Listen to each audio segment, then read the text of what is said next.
হাজার টাকা ভিজিট দিলেও এখনকার ডাক্তারদের কাছে রোগীরা অবহেলিত হয়ে ফিরে আসে। আসসালামু আলাইকুম, কেমন আছেন আপনারা সবাই? চলে আসলাম আরো একটি ভিডিও নিয়ে।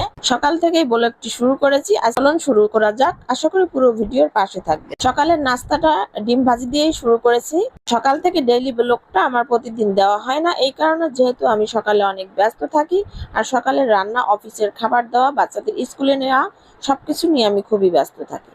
তো সকাল সকাল ডিম ভাজি করে নিলাম, আর নাস্তা তো থাকবেই সাথে।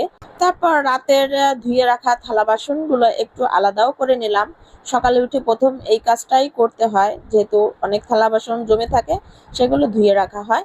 ভাতটাও বসিয়ে দিলাম, যেহেতু দুপুরের খাবারটা সকালেই রান্না করে ফেলি, অফিসে যেহেতু ভাত দিয়ে দেই। আর কচুরগাটি বাজার থেকে নিয়ে আসছিল লাল শাক। আজকে লাল শাক ভাজি করব আর রান্নাও করব একরকম।